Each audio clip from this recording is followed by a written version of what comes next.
that's where I should pick it up. Hi, my name is Phillip Pflager. I'm a retired electronic technician from Cupertino, California. I am reading from the declaration of Lieutenant Colonel Daryl Vandevelde, former lead prosecutor in the military commission case of Guantanamo detainee Mohammed Jawad.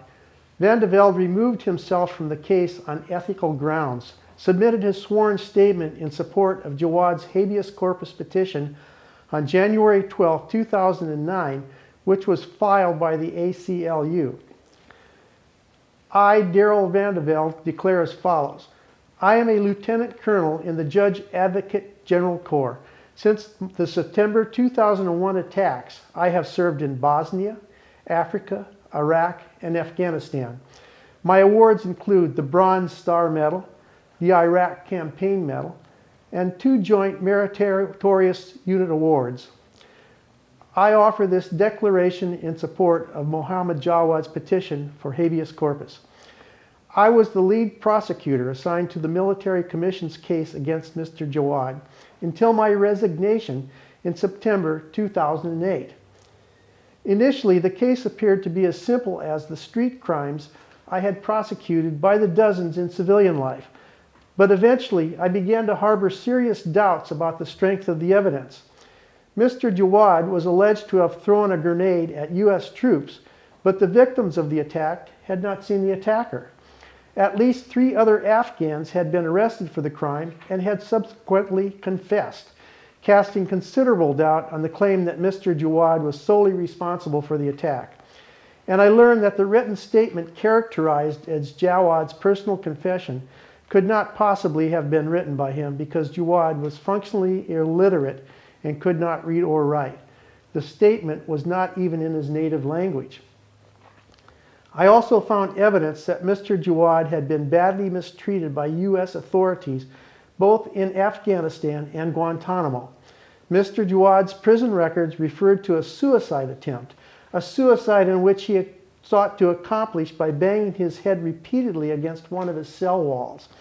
The records reflected 112 unexplained moves from cell to cell over a 2-week period, an average of 8 moves per day for 14 days.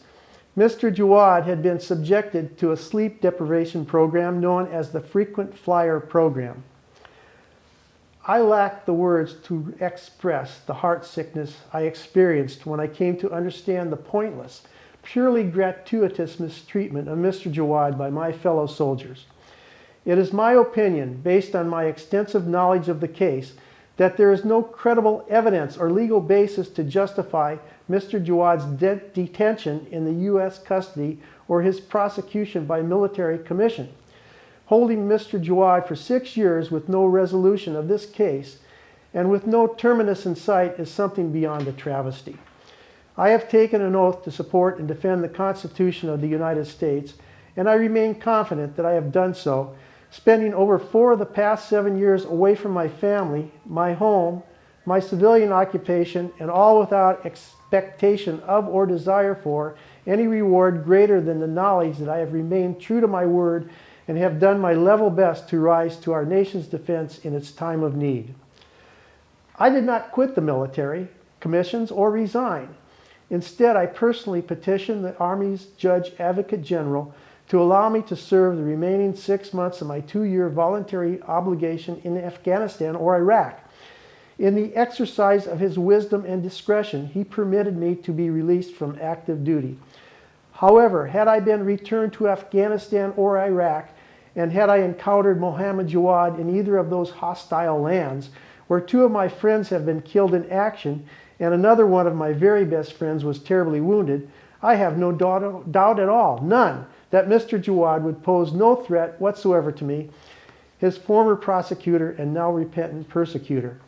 6 years is long enough for a boy of 16 to serve in virtual solitary confinement in a distant land.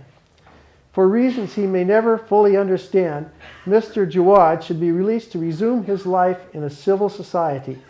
For his sake and for our own sense of justice, and perhaps to restore a measure of our basic humanity. My name is Phillip Pflager. I'm a retired electronic technician living in Cupertino, California. I'm a veteran of the Vietnam era.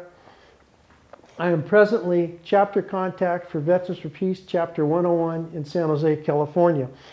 We are recording this today at the San Jose Peace and Justice Center, which is the place where individuals and groups come to promote peace and justice.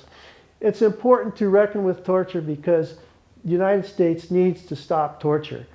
The best way we can do this is to read the words of the victims, the torturers, and the interrogators, and bring that to the light of day and the American people so they can understand that the United States does in fact torture, and it must stop. It must stop because torture is morally reprehensible. It is illegal under international law and United States law. And it is just morally wrong. We've got to stop it. Thank you.